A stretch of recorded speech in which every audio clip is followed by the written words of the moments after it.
myself Savat Eswi from SGM College Karad. आपण आज inverse trigonometric function हा point बघणार आहे. ह्या आधीच्या पॉईंटमध्ये आपण जे काही साइन रूल होते, कोसाइन रूल होते आणि प्रोजेक्शन रूल होते त्यावरचे एक्झाम्पल्स आपण पाहिले होते. आता ह्या टॉपिकबद्दल लास्ट पॉईंट आहे इन्व्हर्स ट्रिग्नोमेट्रिक फंक्शन. कोणत्याही ट्रिग्नोमेट्रिक फंक्शनसाठी इन्व्हर्स फंक्शन एक्झिस्ट होते का नाही हे आपण ह्यामध्ये बघणार. आपण 11th स्टँडर्डला इन्व्हर्स फंक्शन म्हणजे काय बघितलं होतं. जर एखादं फंक्शन डिफाईन केलं, for example f from a into b, हे जर फंक्शन मला इन्व्हर्स फंक्शन म्हणायचं असेल तर त्यासाठी कंडिशन काय येते, तर हे फंक्शन आपलं काय असलं पाहिजे, 1 1 अँड ऑन टू. म्हणजेच 1 1 म्हणजे काय, तर a मधल्या प्रत्येक एलिमेंटसाठी एक आणि एक इमेज b मध्ये आपल्याला मिळालं पाहिजे. तर ते फंक्शन काय असतं आपल्याला, आणि ती इमेज काय असते, तो आपली युनिक असते आणि त्यामुळे ते फंक्शन तुमचं काय होऊ शकतं, 1 1 फंक्शन. आणि ऑन टू फंक्शन म्हणजे काय, तर b ह्या सेटमधल्या प्रत्येक y या एलिमेंटसाठी a सेटमध्ये प्री इमेज मिळाले पाहिजे. आणि जर असं मिळत असेल तर ते फंक्शन आपलं काय असतं, ऑन टू फंक्शन. हे आपण 11th स्टँडर्डला टाइप्स बघितले. मग कोणत्याही फंक्शनसाठी म्हणजे ट्रिग्नोमेट्रिक फंक्शनसाठी किंवा फंक्शनसाठी जर इन्व्हर्स फंक्शन डिफाईन व्हायचं असेल तर त्यासाठी ह्या दोन कंडिशन सॅटिस्फाय झाल्या पाहिजे. म्हणजे ते फंक्शन तुमचं 1 1 असलं पाहिजे आणि ऑन टू असलं पाहिजे. जर ते फंक्शन 1 1 आणि ऑन टू असेल तर कोणत्याही ट्रिग्नोमेट्रिक फंक्शनसाठी इन्व्हर्स फंक्शन एक्झिस्ट होतं. आणि ते आपण कसं डिफाईन करत होतो, तर y equal to f of x असं फंक्शन असेल तर ह्याचं इन्व्हर्स फंक्शन काय असणार आहे, f inverse of y equal to x. यानुसार आपण काय करत होतो, सगळे इन्व्हर्स फंक्शन एक्झिस्ट करतो. जे काही इन्व्हर्स फंक्शन डिफाईन केले, आता या f इन्व्हर्सचा जो काही डोमेनचा सेट आहे तो कशाशी इक्वल येतो, तर f फंक्शनच्या रेंज सेटशी इक्वल. म्हणजेच काय, f inverse domain of f inverse equal to आपल्याला काय मिळतो, रेंज ऑफ f. हे दोन्ही सेट काय मिळतात, इक्वल मिळतात. f इन्व्हर्सचा डोमेन सेट आणि रेंज सेट हा f चा सेमच असतो. सेम त्या पद्धतीने range of f inverse equal to काय मिळतो आपल्याला, डोमेन ऑफ f. हे दोन्ही सेट आपल्याला इक्वल मिळतात. कधी कोणत्याही फंक्शनसाठी जर इन्व्हर्स फंक्शन डिफाईन झाले त्यामध्ये f इन्व्हर्सचा डोमेन सेट आणि रेंज ऑफ f हे काय असतात, सेम असतात. आणि f इन्व्हर्सचा रेंज सेट आणि f फंक्शनचा डोमेन सेट हे काय असतात, इक्वल असतात. आणि त्यावरून कोणत्याही फंक्शनसाठी इन्व्हर्स फंक्शन डिफाईन करता येतात. मग आता आपण बघूया प्रत्येक ट्रिग्नोमेट्रिक फंक्शनसाठी इन्व्हर्स फंक्शन कसा एक्झिस्ट होतो. पहिल्यांदा बघूया, जर तुमचं फंक्शन साइन एक्स असेल, inverse function of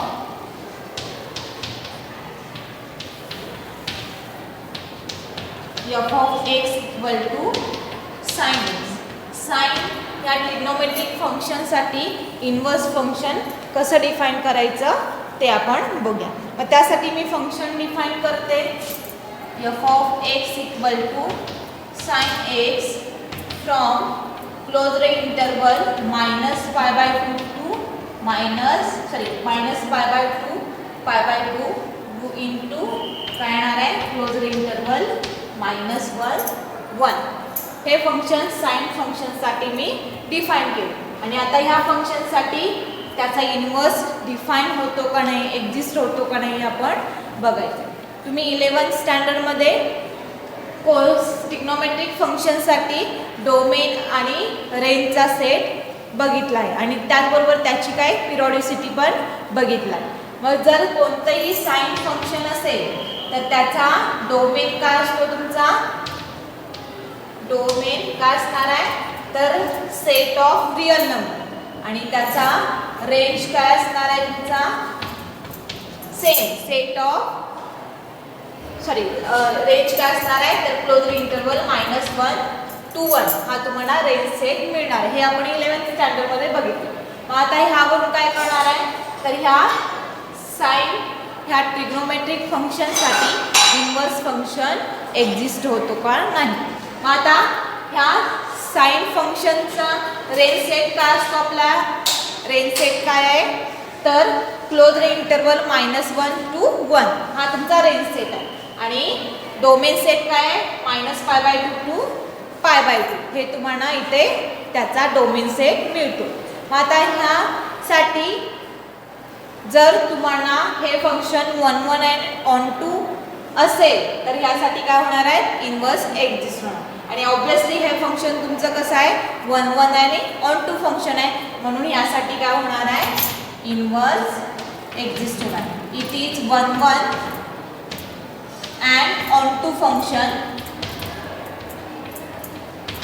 so inverse function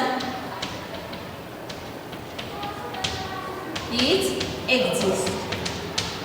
आता हे 1 1 and onto फंक्शन आहे का नाही हे आपण ग्राफ नुसार डिफाइन करू शकतो. जर ह्या साइन फंक्शनचा ग्राफ काढला तर आपल्याला ग्राफ काय मिळणार आहे बघा एक्स ॲक्सिस आणि वाय ॲक्सिस साठी आपण ग्राफ काढणार. आता डोमेनचा सेट म्हणजे सगळे काय असणार त्यामध्ये डोमेनच्या सेटमध्ये सगळे एक्स इलेमेंट म्हणजे थीटा तुमचा कुठे करतो डोमेनच्या सेटमध्ये बिलॉंग करतो आणि वाय यासाठी तुम्हाला ज्या काही व्हॅल्यू मिळणार आहे त्या कुठे असणार तुमच्या रेंज सेटसाठी बिलॉंग करतो.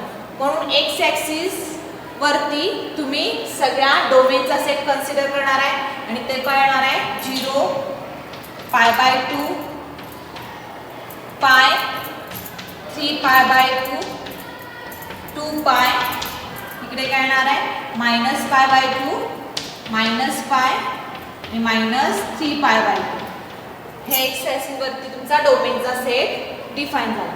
आता वाय ॲक्सिस वरती काय येणार तुमची रेंज म्हणजे 1 1/2 अशा पद्धतीने असणार किंवा 1 पर्यंत घेऊ आणि इकडे काय असणार आहे -1. आता जर हे फंक्शन मला 1 1 आणि ऑन टू म्हणायचं असेल तर काय येणार आहे for x belongs to the set -π/2 to π/2 and y belongs to the set range -1 to 1 सारखं. आता ह्या फंक्शनसाठी इन्व्हर्स फंक्शन कसं डिफाइन होणार आहे therefore sin inverse of x equal to theta असेल. This implies that कधी तर sin of theta equal to काय असेल तुम्हाला x मिळतं. हे तुम्हाला इन्व्हर्स फंक्शन डिफाइन होतं. मग x belongs to the set -π/2 to π/2 आणि y belongs to the -1 to 1. आता ह्यासाठी आपल्याला 1 1 आणि ऑन टू फंक्शन कसं डिफाइन होतं तुम्हाला माहित आहे. जर sin 0 डिग्रीची व्हॅल्यू काय असते आपल्याला 0 मिळते. sin 90 डिग्रीची व्हॅल्यू काय मिळते आपल्याला 1. म्हणजेच काय 0 डिग्रीसाठी आपल्याला व्हॅल्यू 0 मिळते 90 डिग्रीसाठी व्हॅल्यू काय मिळते 1. मग त्यावरून आपल्याला ग्राफ कसा प्लॉट होणार आहे 0 साठी व्हॅल्यू काय असते तुमची 0 90 डिग्रीसाठी काय असणार तुमची 1. त्यानंतर sin पायची व्हॅल्यू काय असणार आहे 0 आणि त्यानंतर 3π/2 साठी काय असणार आहे नंतर -1 आणि 2π साठी व्हॅल्यू काय मिळणार आहे तुम्हाला परत 0 मिळणार. म्हणून डोमेन मधल्या प्रत्येक इलेमेंट साठी आपल्याला रेंज मध्ये एक आणि एकच इलेमेंट मिळतो. म्हणून हे फंक्शन काय होतं तुमचं 1 1 and on 2. मग यावरून पण इकडे काय मिळणार आहे जर sin -θ ची व्हॅल्यू -π/2 ची व्हॅल्यू काय असणार आहे तुम्हाला 1 मिळणार. त्यानंतर -π ची व्हॅल्यू काय मिळणार आहे 0 मिळणार. आणि नंतर ही पाय बाय 2 ची व्हॅल्यू काय मिळणार आहे तुम्हाला सेम त्या पद्धतीने 1 मिळणार. मग ह्या ग्राफवरून तुम्ही डिफाइन करू शकता जे काही functions f(x = sin x) define केले ते काय असणार आहे तुमचं 1 1 and on 2 असणार. मग ह्या ग्राफमध्ये जो काही हा डार्क पोर्शन आहे विथ रेंज 0 to 1 साठी जो काही आपण डार्क पोर्शन कन्सिडर करतोय तो काय असतो आपला प्रिन्सिपल व्हॅल्यू असते साइन इनवर्स साठी. म्हणजेच काय जर साइन 0 = 0 व्हॅल्यू असेल दिस इम्प्लाय दॅट त्यासाठी साइन इनवर्स ऑफ 0 = व्हॅल्यू करणार 0. सेम त्या पद्धतीने साइन पाय बाय 2 ची व्हॅल्यू जर 1 असेल तर यासाठी इनवर्स काय होतो तुमचा साइन इनवर्स ऑफ -1 = काय मिळणार आहे तुम्हाला पाय बाय 2 मिळतो. म्हणून यावरून डिफाइन करू शकता साइन 0 ची किंमत 0 असते साइन पाय बाय 2 ची किंमत काय मिळते तुम्हाला 1 मिळते. म्हणून 0 to 1 ह्यामधल्या ज्या स्पेसिफिक व्हॅल्यू आहे त्यासाठी तो तुम्हाला व्हॅल्यू ब्रँच मिळतो त्याला तुम्ही काय म्हणू शकता principal branch of sine inverse. Principal branch of sine inverse. आता हा प्रिन्सिपल ब्रँच कसा डिफाइन करायचा तर त्यासाठी एक्झाम्पल बघा. Suppose sine pi by 6 = value काय असेल 1/2 असेल. For example sine pi by 6 = आपल्याला फंक्शन काय दिले व्हॅल्यू काय असते आपल्याला माहित आहे 1/2. मग आता ह्यामध्ये बघा 1/2 belongs to the range set म्हणजे कोणता आहे आपल्याला -1 to 1 and pi by 6 belongs to the domain set तो कोणता आहे आपला -π/2 to π/2. जर हे असं फंक्शन डिफाइन केलं असेल तर ह्यासाठी इनवर्स फंक्शन कसं डिफाइन होणार तर त्यासाठी कंडिशन काय दिले तर π/6 कुठे बिलॉंग करतो तर domain set of closure interval -π/2 to π/2 आणि 1/2 कुठे बिलॉंग करतो तर -1 to 1 मध्ये. तर ह्यासाठी इनवर्स फंक्शन कसं एक्झिस्ट होणार आहे देअरफॉर साइन इनवर्स ऑफ 1/2 = आपल्याला व्हॅल्यू काय मिळते π/6 मिळते.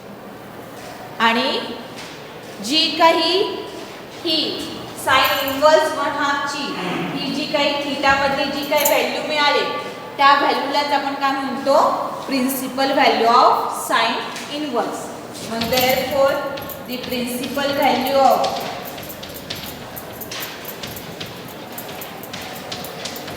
sin inverse 1/2 is काय मिळते π/6. म्हणजे थोडक्यात जी काही इनवर्स फंक्शन साठी प्रिन्सिपल व्हॅल्यू आपण डिफाइन करतो तर ती काय असणार आहे आपली closure interval of domain set. Domain set मधली जी काही व्हॅल्यू आपल्याला प्रत्येक साइन फंक्शनसाठी साइन इनवर्ससाठी आपल्याला व्हॅल्यू डिफाइन होणार आहे ती काय असणार आहे त्या फंक्शनची प्रिन्सिपल व्हॅल्यू मिळणार. हा झाला आपला f(x = sin x) चा ग्राफ झाला. मग आता जर कोणत्याही f(x = sin x) साठी जर इनवर्स फंक्शन डिफाइन होत असेल तर त्याचा इनवर्सचा ग्राफ कसा डिफाइन करायचा तर इनवर्सचा ग्राफ डिफाइन करताना आपण काय उलटी प्रोसेस करणार आहोत. ह्या उलट काय प्रोसेस असणार आहे तर ह्यावरून दिस इम्प्लाय दॅट ह्यावरून साइन इनवर्स कसा डिफाइन होतो sine inverse of x from closed interval -1 to 1 into -π/2 to π/2 is inverse function. मग यावरून जे sin x फंक्शन दिलं त्याचे इनवर्स फंक्शन आपण या पद्धतीने डिफाइन करू शकतो. मग आता ह्या इनवर्स फंक्शनचा ग्राफ कसा येईल तर इनवर्स फंक्शनचा ग्राफ कशावरून डिफाइन करणार आहे आपण जो function sine x from -π/2 to π/2 into -1 to 1 ह्यासाठी जो आपण आत्ता ग्राफ डिफाईन केलता त्यामध्ये इंटरचेंज करून आपण काय करणार आहे, ह्या इन्व्हर्स फंक्शनचा ग्राफ डिफाईन करणार. मग आता इंटरचेंज काय करायचं आहे, आता ह्यामध्ये काय होतं, जो डोमेन सेट होता म्हणजे क्लोजर इंटरवल -π/2 आणि π/2 हा जो सेट होता तो कोणत्या ॲक्सिस वरती अलॉंग होता, तर एक्स ॲक्सिस वरती. पण इन्व्हर्स फंक्शन मध्ये याच्या उलट करायचा. डोमेन सेट कोणता आहे आता आपल्या इन्व्हर्स फंक्शन मध्ये, क्लोजर इंटरवल -1 to 1 हा आपला डोमेन सेट आहे. तो कुठे येणार आहे, आता एक्स ॲक्सिस वरती येणार आहे आणि हा रेंज सेट कुठे जाणार आहे, आपला वाय ॲक्सिस वर. म्हणजे जो पहिला आपल्याला साइन फंक्शन साठी जो ग्राफ दिलता तो इंटरचेंज करून आपण काय करणार आहे, हा ग्राफ डिफाईन करणार. मग ह्यामध्ये काय येणार आहे, π/2 पाय 3π/2 आणि 2π. इकडे काय येणार आहे, -π/2 -π आणि इकडे काय येणार आहे, -3π/2 आणि इकडे काय येणार आहे 1 आणि -1. म्हणजेच फक्त साइन फंक्शन साठी जो ग्राफ काढला होता त्यामध्ये जे एक्स ॲक्सिस आहे आणि वाय ॲक्सिस आहे ते फक्त इंटरचेंज करून आपण साइन इन्व्हर्स एक्सचा ग्राफ डिफाईन करणार. आणि तो कसा येणार आहे बघा, फंक्शन कसं असणार आहे, 0 साठी साइन 0 ची व्हॅल्यू 0, साइन π/2 ची व्हॅल्यू काय ते 1, नंतर साइन पाई ची व्हॅल्यू काय मिळते तुम्हाला 0, साइन 3π ची काय मिळते 1 आणि साइन 2π ची व्हॅल्यू परत काय मिळते इथे 0. याच्या उलट मायनस साठी साइन 0 ची व्हॅल्यू 0 असते, साइन -π ची π/2 ची व्हॅल्यू काय असते 1, नंतर -π साठी काय मिळते नंतर 0 आणि परत 3π ची व्हॅल्यू काय मिळते तुम्हाला इथे 1 मिळते. हा तुमचा झाला इन्व्हर्स ग्राफ मॅप. म्हणजे इन्व्हर्स ग्राफ तुम्ही ज्या दिलेल्या फंक्शनचा ग्राफ आहे त्यावरून पण डिफाईन करू शकता. मग आता यामध्ये प्रिन्सिपल ब्रँच काय येणार आहे, तर 0 पासून 1 पर्यंत जो व्हॅल्यू ब्रँच आहे किंवा इकडे 0 पासून -1 पर्यंत जो व्हॅल्यू ब्रँच आहे, जो डॉटेड किंवा डार्क पोर्शनने आपण कन्सिडर केलाय तो काय झाला, या इन्व्हर्स फंक्शनसाठी व्हॅल्यू किंवा प्रिन्सिपल ब्रँच आपल्याला डिफाईन होतो. म्हणून कोणत्याही साइन फंक्शनसाठी जर इन्व्हर्स फंक्शन एक्झिस्ट असेल तर आपल्याला 2 फॉर्म्युले यामध्ये मिळतात. पहिला फॉर्म्युला काय आहे, तर sine inverse x equal to काय मिळतो, एक्स मिळतो. आणि एक्स तुमचा कुठे बिलॉंग करतो, तर x belongs to the closed interval -1 to 1. म्हणजे एक्स तुमचा कुठे असतो, डोमेन सेट मध्ये. आणि सेकंड फॉर्म्युला काय मिळतो, तर sine inverse of sine of y equal to value काय मिळते वाय.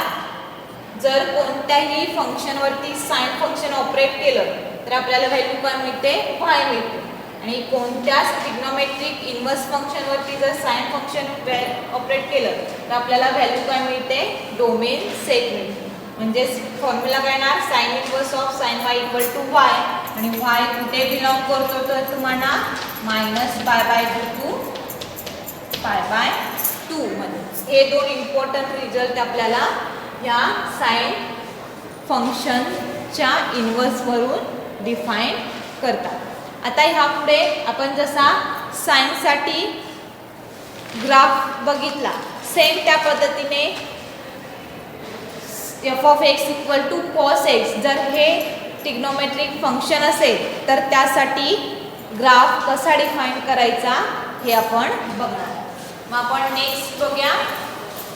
जर ट्रिग्नोमेट्रिक फंक्शनचं cos असेल तर त्यासाठी इन्व्हर्स फंक्शन एक्झिस्ट होतंय का नाही. म्हणून सेकंड आहे इन्व्हर्स फंक्शन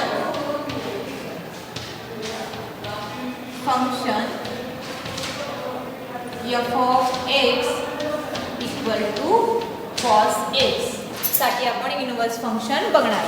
मग यासाठी फंक्शन कसं डिफाईन करायचं आहे. Consider the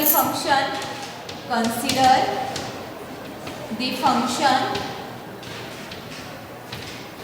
cos x from. आता यासाठी डोमेन सेट का असणार आहे तुमचा 0 to पाय. 0 to पाय इनटू काय असणार आहे -1 to 1 हा तुमचा काय असणार आहे रेंज सेट. म्हणून कॉस एक्स साठी आपण फंक्शन कसं डिफाईन केलंय from 0 to pi into -1 to 1. आता या फंक्शनसाठी इनवर्स फंक्शन एक्झिस्ट होते का नाही बघायचं आहे. आणि हे कशावरून व्हेरीफाय करायचं आहे. आपण ग्राफ काढणार आहे आणि ग्राफमध्ये आपण बघणार आहे जर कॉस एक्सची व्हॅल्यू 0 असेल तर आपल्याला रेंज सेटमध्ये व्हॅल्यू मिळते का नाही. जर ते ग्राफवरून व्हेरीफाय होत असेल तर ह्या फंक्शनसाठी इनवर्स फंक्शन एक्झिस्ट आहे. आपला ग्राफ कसा येणार आहे. एक्स ॲक्सिसवरती तुमचा डोमेनचा सेट असणार आहे म्हणजे त्यामध्ये सगळ्या थीटाच्या व्हॅल्यू आपण कन्सिडर करणार आणि वाय ॲक्सिसवरती तुमचा रेंजचा सेट असणार आहे आणि त्यामध्ये व्हॅल्यू काय असणार आहे 1 आणि -1. इथे एक्स ॲक्सिसवरती काय असणार आहे डोमेनचा सेट म्हणजे 0 π/2 पाय 3 π/2 2 पाय. इकडे काय असणार आहे -π/2 पाय -3 π/2 आणि -2 पाय. मग जेव्हा मी x ची व्हॅल्यू जर इथे 0 पुट आउट केली तर तुम्हाला काय मिळते cos 0 व्हॅल्यू काय असते तुमची 1. cos π/2 व्हॅल्यू काय असते तुमची 0. सेम त्या पद्धतीने cos ऑफ -π/2 काय मिळणार आहे तुम्हाला व्हॅल्यू cos -π/2 साठी काय मिळणार आहे तुम्हाला व्हॅल्यू परत 0 मिळणार आणि cos पाय साठी व्हॅल्यू काय मिळणार आहे तुम्हाला परत 1 मिळणार आहे. आणि सेम त्या पद्धतीने आपण हा ग्राफ प्लॉट करणार. जेव्हा cos x हा डोमेन सेट वरती ऑपरेट केला जातो तर त्याची इमेज कुठे मिळते तुम्हाला रेंज सेट -1 to 1 मध्ये. मग जेव्हा cos 0 व्हॅल्यू पुट आउट करशीला तेव्हा तुमच्या रेंज सेट मध्ये व्हॅल्यू काय मिळेल cos 0 ची व्हॅल्यू काय असते तुमची 1 असते. cos 0 ची व्हॅल्यू काय असते 1 असते. म्हणजे पहिल्यांदा cos 0 साठी तुम्हाला काय मिळते व्हॅल्यू 1 मिळते. मग इथून ग्राफ तुम्ही स्टार्ट करणार cos 0 व्हॅल्यू 1. नंतर cos π/2 ची व्हॅल्यू काय असते तुमची cos जेव्हा π/2 ला रिटअप होतो तेव्हा व्हॅल्यू काय मिळते 0. नंतर पुढे cos पाय जेव्हा व्हॅल्यू पुट आउट करशीला तेव्हा व्हॅल्यू काय मिळते तुम्हाला -1. आणि जेव्हा cos 3 π/2 पुट आउट करशीला परत तेव्हा मिळतो 0 ला. मग यावरून हा तुम्ही ग्राफ सेम पद्धतीने प्लॉट करू शकता. आणि सेम प्रोसेस जेव्हा तुमची व्हॅल्यू cos ची 2 पाय असते तेव्हा व्हॅल्यू काय मिळेल तुम्हाला 1 मिळेल. आणि नंतर पुढे ज्या पद्धतीने तुम्ही प्लीटअप करत जाशीला तेव्हा तुम्हाला तो 0 कडे डाऊन झालेला दिसेल. इकडे पण cos -π/2 ची व्हॅल्यू काय असते 0च मिळणार. नंतर cos पाय ची व्हॅल्यू काय मिळेल तुम्हाला 1 मिळेल. नंतर cos -3 पाय ची व्हॅल्यू काय मिळेल तुम्हाला 0 मिळेल. cos -2 पाय ची व्हॅल्यू काय मिळेल 1. ह्या पद्धतीने हा ग्राफ काय होतो प्लॉट होतो. म्हणजे x च्या व्हॅल्यू जर डोमेन सेट मध्ये आपण डिफाईन केल्या तर तुम्हाला ऑब्वियसली तिथं काय मिळते रेंज सेट मध्ये y च्या व्हॅल्यू डिफाईन होतात. म्हणून जे फंक्शन आपण डिफाईन केले cos x from 0 to pi into -1 to 1 हे फंक्शन तुमचं काय आहे it is 1 1 and onto function आहे. म्हणून म्हणजे cos 0 साठी आपल्याला 1 आणि 1च व्हॅल्यू मिळते 1. cos π/2 साठी पण 1 व्हॅल्यू मिळते 0. म्हणून ह्या व्हॅल्यू ह्या फंक्शन मध्ये आपल्याला इन्व्हर्स फंक्शन एक्झिस्ट होतो आणि तो इन्व्हर्स फंक्शन कसा डिफाईन केला जातो therefore cos inverse x from range set -1 into 0 to पाय हा असा डिफाईन केला जातो. हे तुम्ही ग्राफवरून शो करू शकता किंवा व्हेरीफाय करू शकता. आता फॉर एक्झाम्पल आता आपल्याला इन्व्हर्स फंक्शन एक्झिस्ट होते का नाही हे आपण ग्राफवरून ठरवलं. पण आता ह्या फंक्शनसाठी मला काय करायचं आहे प्रिन्सिपल व्हॅल्यू डिफाईन करायची. आता प्रिन्सिपल व्हॅल्यू कशी डिफाईन करायची बघूया. त्यासाठी एक एक्झाम्पल घेऊया. जर सपोज ते एक्झाम्पल काय असेल तर cos π/4 = 1/√2 ही व्हॅल्यू मला मिळत असेल आणि ह्या एक्झाम्पल साठी मला इन्व्हर्स फंक्शन एक्झिस्ट होते का नाही हे पण बघायचं आहे आणि ह्याची प्रिन्सिपल व्हॅल्यू काय आहे. मग ह्यामध्ये बघा π/4 कुठे बिलॉंग करतो तर 0 to π ह्या डोमेन सेट मध्ये बिलॉंग करतो अँड 1/√2 ही व्हॅल्यू कुठे बिलॉंग करते ती रेंज सेट ऑफ -1 to 1. मग ह्या सेम कंडिशन नुसार आपल्याला काय होतो ह्या फंक्शन साठी इन्व्हर्स फंक्शन डिफाइन होतो. म्हणजे cos ऑफ किंवा cos inverse 1/√2 equal to value काय मिळते π/4 मिळते. मग ह्या फंक्शनचा आपल्याला इन्व्हर्स फंक्शन डिफाइन झाला. आता याची प्रिन्सिपल व्हॅल्यू काय असणार आहे जेव्हा cos इन्व्हर्स 1/√2 असतो तर त्याची प्रिन्सिपल व्हॅल्यू काय असते π/4. Therefore the principal value of